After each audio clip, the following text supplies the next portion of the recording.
তো ফাইনালি অনেক কষ্টের পর কিন্তু এখন আমরা ভাত খাচ্ছি, একদম নিরামিষ ভেজ থালি খাচ্ছি আমরা।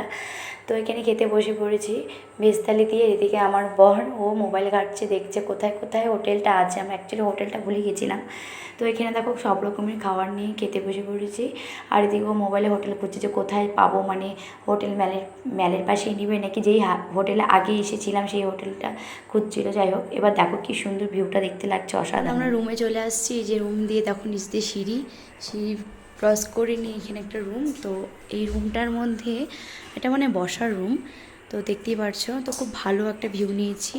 তো এই রুমটা যেটা দেখছো ওটা একদমই খুবই কম কস্টলি রুম। তো ওইটা আমরা নিই, এটা আমাদের একদম পছন্দ না। জানলা দরজায় কিছু নেই, দোম আটকা আসছে। তো দেখো আমরা একটা মর্নিং ভিউ রুম নিলাম। তো চলো দেখাচ্ছি।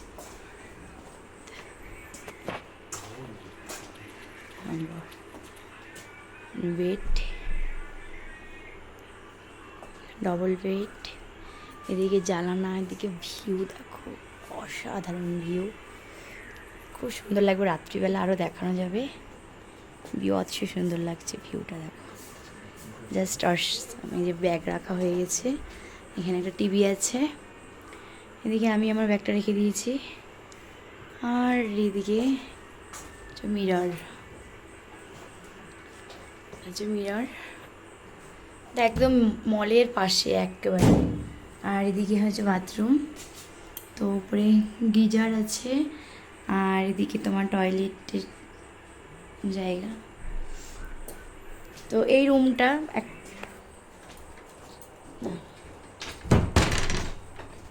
দরজা। তো এই রুমটার রেট নিয়েছে কত জানি, কত নিল, রেট কত? তো 1800 টাকা রেট নিয়েছে। কারণ এটা তো একদম সিজন টাইমে আসছি, আনসিজনে আসলে হয়তো একটু কম পেতাম। যাই দেখো ভিউটা দেখো, ওয়াও কি সুন্দর ভিউ, জাস্ট আসাম। যাই হোক, অনেক কষ্টের পরে ফাইনালি খাওয়া দাওয়া করে নিয়ে একটা রুম পেলাম। এখন চেঞ্জ করে নিয়ে একটু মেলে যাব, একদম মেলের সামনেই রুমটা। তো একটু মেলে যাব, মেলে গিয়ে একটু বসবো, আটা দিব। তো চলো দেখা হচ্ছে পরে। তো দেখো, বাড়ি থেকে যেহেতু আমরা স্নান করে বেরিয়েছিলাম, তো সেই কারণে কিন্তু আর স্নান করে নিয়ে ফ্রেশ হয়ে নিলাম, ফ্রেশ হয়ে নিয়ে ড্রেস চেঞ্জ করে নিলাম। তো এখন কিন্তু আমরা একটুখানি যাব ম্যালের সামনে, কারণ যেহেতু ম্যালের পাশেই আমাদের হোটেলটা নিয়েছিল উজ্জ্বল। তো সেই কারণে কিন্তু ম্যাল আমাদের একদম মানে ম্যাল ঘেঁষেই আমাদের হোটেল। তো আমরা কিন্তু আর কোথাও যাবো না, কারণ দার্জিলিংয়ে এসে প্রচুর ঘুরেছি, প্রচুর, প্রায় একবার বলে না, আমার প্রায় 7 থেকে 8 বার দার্জিলিং চলে আসা প্রায় হয়ে গেছে। বাট আমার ফার্স্ট হানিমুনই ছিল দার্জিলিং। তো এবার অলরেডি আমার অনেক কিছু ঘোরা কমপ্লিট। তো সে কারণেই আমরা বললাম যে ঠিক আছে চলো, তো এখানেই থাকি। তো ম্যালেই ছিলাম আমি আর উজ্জ্বল। তো ম্যালে একটুখানি হাঁটাহাঁটি করছিলাম, তারপর মহাকাল মন্দিরের ওখানে একটু গেছিলাম। মন্দিরে আর ভেতরে ঢুকিনি, তবে মন্দিরের সামনে যে পাইন গাছের যে ফরেস্টগুলো আছে, তো সেখানে একটু রিলস ফটো একটু তুলে নিলাম, একটু ফটো শ্যুট করে নিলাম। তো ভীষণই ভালো লাগছিলো। দেখো কি সুন্দর বিকালে মলটা লাগছিলো, এত ভালো লাগছিলো না কি বলবো। অসাধারণ। আমি একটা ছোট্ট একটা জামা পরেছিলাম। তো জানি না কেমন লাগছে, কমেন্ট করে আমাকে অবশ্যই বলো যে আমাকে জামাটাতে বা আমার সাজটাতে তোমাদের কেমন লেগেছে। তো যদি ভালো লাগে তাহলে অবশ্যই আমাকে কমেন্ট করে কিন্তু বলো, হ্যাঁ, যে কেমন লাগছিলো। তো এদিকে দেখো আমার বর কিন্তু এক সেটই জামা নিয়ে আসছিলো, কারণ আমরা তো একদিনেরই উদ্দেশ্যে গেছিলাম। তো সেই কারণেও ভিতরে একটা গেঞ্জি, আমি তাও মানে একটা ঠেকা কাজ চালানোর জন্য আমি গেঞ্জিটা নিয়ে আসছিলাম বাই চান্স। তো যাই হোক, এখন ম্যালের এই টাইমটা তো প্রচণ্ড ঠান্ডা হওয়া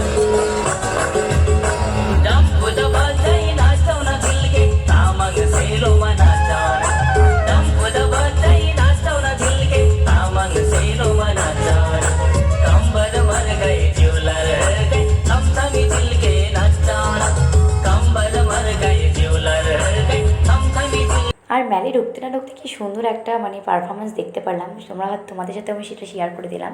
আর এদিকে দেখো, ওরা দেখে নিই কিন্তু আমি চলে গেলাম ম্যাল মার্কেটের উপরে, মানে ওই যে এই মার্কেট দিয়ে যাচ্ছিলাম। আর যতবারই আমি এখানে আসি না, কারণ ম্যালের থেকে আমি কিছু না কিছু জিনিস কিনবই, এটা আমার একদম মানে ধরা বাঁধা। এর আগেও বাবা মার সাথে আসছিলাম ঘুরতে, তো তখনও কিন্তু এখান থেকে তোমার দাদা আমাকে পঞ্চু, আমার বোন অনেক কিছু নিয়েছে, আমিও নিয়েছি।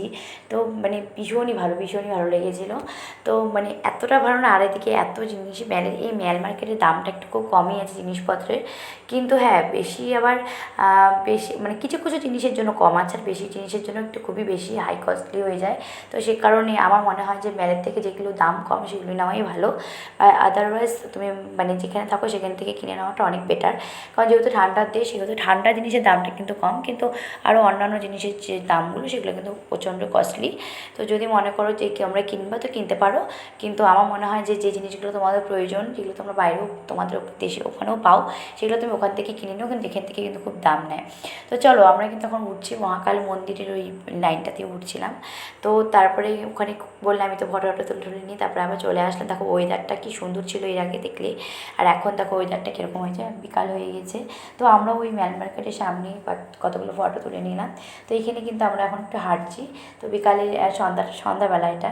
আর এইদিকে দেখো হাঁটতে হাঁটতে কিন্তু শুরু হয়ে গেছে বৃষ্টি পড়া। প্রথমে ঝিরিঝিরি পড়ছিল, অতটা বুঝতে পারিনি, তারপরে কি পুরো জোরে জোরেই পড়ছিল। তো এবার আমার বরকে ভাগ্যিস বলে আমি ছাতাটা ব্যাগে করে নিয়ে গেছিলাম, রেনকোট ছাতা সমস্ত কিছু নিয়ে গেছিলাম, যাতে আমাদের আসা যাওয়াতে প্রবলেম না হয়, কারণ পরের দিনই আমাদের অফিস ছিল। তো সেই কারণে ছাতাটাও খুলতে পারছিল না, জন্য আমাকে দিয়ে দিল, আমি এবার ছাতাটা খুলে নিলাম।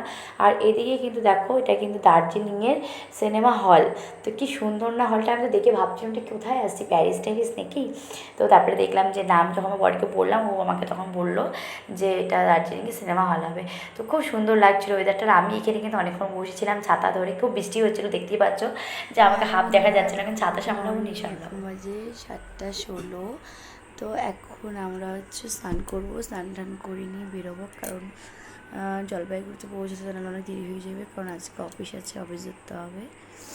তো আমার বরকে দেখো ফোন লাগাচ্ছি, কলিং করতেছে গিজারের লাইনটা লাগানোর জন্য। মোবাইলেই কল করো তুমি।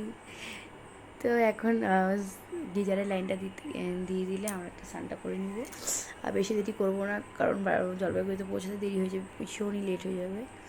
তো তার জন্য তাড়াতাড়ি করে স্নান টান করে নিচ্ছি। আর বাইরের ভিউটা আমাদের কী দেখাবো, দেখিয়ে নাও, দেখিনি কিচ্ছু দেখা যাচ্ছে না, একদম ধোঁয়াশা। দেখো একদম ধোঁয়াশা, কিচ্ছু দেখা যাচ্ছে না, নিচে কয়েকটা ছাদ ছাড়া। তো সেই কারণে আর দেখাতে পারলাম না। চলো রেডি হয়ে নিই, তারপরে তোমাদের সাথে দেখা হচ্ছে। টাটা। তো আমরা কিন্তু এখন মেনুচার্ট দেখে নিয়েছি, যে কারণ সকালবেলা তো কিছু খেয়ে বেরোতে হবে, সেই জন্য আমরা ওয়াই নিয়ে নিয়েছিলাম। আর আগের দিন আমরা রাত্রিবেলা কিন্তু খাবার নিয়ে এসেছিলাম, মোমো চাউমিন, তো ওগুলো খেয়ে নিয়েছি। গেছি এখনই হচ্ছে আমরা এখন বেরোবো। তো এদিকে আমি পুরোপুরি কমপ্লিট, আর এদিকে এই যে রেডি। তো এখন আমরা বেরিয়ে পড়বো বাড়ির উদ্দেশ্যে। তো চলো সকালবেলা কিন্তু বাবা ফোন করেছিল যে আমার পাশে যে ভিউটা নিয়েছিলাম, তো সেটা দেখার জন্য আমার বাবা ভিডিও কলিং করেছিল, কিন্তু বাবাকে এই কুয়াশার জন্য আমি কিচ্ছু দেখাতে পারিনি। বাবা খুব ঝাপসা দেখছিলো, অবশ্য আমরা নিজেরাই ঝাপসা দেখছিলাম। তো বাবা তারপরে ফোন করে ডেকে দিল, তো সে কারণে আমি তাড়াতাড়ি উঠে গেলাম, আর আমাদের অফিস আছে, সে কারণে আমরা বেরিয়ে হয়ে গেলাম। এদিকে দেখো মেলের সকালবেলাটা কি সুন্দর ওয়েদারটা কিন্তু সত্যি খুব ভালো ছিল, কাছ থেকে দেখতে খুবই ভালো লাগবে। কিন্তু যখন মানে ভিডিও কলে বাবাকে দেখাচ্ছিলাম, তখন বাবা কিছুটাই বুঝতে পারছিল না। তো যাই হোক চলো, এখন কিন্তু আমরা বাড়ির উদ্দেশ্যে রওনা দিচ্ছি।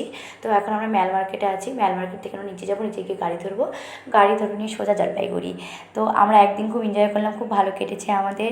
সবসময় দেখো মাইন্ডটা ফ্রেশেরও একটা ব্যাপার থাকে, আমরা যখনই ছুটি পাই তখন স্বামী স্ত্রী দুজন মিলে চলে যাই কোথাও না কোথাও ঘুরতে, সাথে আমার বাবা মাও যায়। তো ফেব্রুয়ারি মাসে বাবা মার সাথে গেছিলাম আমরা দার্জিলিং ঘুরতে, তো খুব এনজয় করেছি। তো নেক্সট টাইম আরও অনেক জায়গায় প্ল্যান করবো, বাবা মা আমরা সবাই অনেক কিছু প্ল্যান করছি যাওয়ার জন্য। তো অবশ্যই যাবো, কিন্তু এখন বর্ষা, এখন আমরা যাবো না। তো বর্ষাটা পার হবে তারপরে আমরা যাবো। তো চলো দেখতে থাকো আমার সাথে। এখন কিন্তু রওনা দিচ্ছি জলপাইগুড়ির উদ্দেশ্যে। তো আগে কিন্তু শিলিগুড়িতে নামবো, তারপরে শিলিগুড়ি থেকে জলপাইগুড়ি। আর এদিকে দেখো রোহিণীতে গাড়ি দাঁড়িয়েছিল, তো ওই ঝর্ণাটার একটু ছবি তুলে নিলাম আমি, খুব সুন্দর লাগছিলো ঝর্ণাটা দেখতে। আর এদিকে দেখো আমরা পাহাড় থেকে নেমে গিয়েছি, তো পাহাড়টার ছবিটা একটু নিয়ে নিলাম সুন্দর করে ক্লিপ করে। তো এত ভালো লাগছে কি বলবো। চলো এখন মতো টাটা, দেখা হচ্ছে পরের ভিডিওতে। অ্যাট লাস্ট বাড়ি চলে আসলাম আমরা। দেখো বেলপত্র সব জামা কাপড় এখন বের করব। আমি অফিসে গেছিলাম, আমি আর উজ্জ্বল দুজনেই, তো উজ্জ্বল এখনও আসেনি। তো আমি চলে আসলাম, এই এত বড় ভারী ব্যাগটাকে আমাকে টেনে আনতে হলো। আর এদিকে ছাতা, দার্জিলিংয়ে খুব বৃষ্টি হচ্ছিলো, তার জন্য ছাতাটা দেখো জল হয়ে আছে, তো ছাতাটাকে একটু মেলতে দিলাম। আর এদিকে এখন আমি এখন সব বের করব, আর কিছু জামা কাপড় ধুবো, সবই ধুতে হবে। কিছু বলতে কি পুরো ব্যাগে যত জামা কাপড় আছে সবই আমাকে ধুতেই হবে।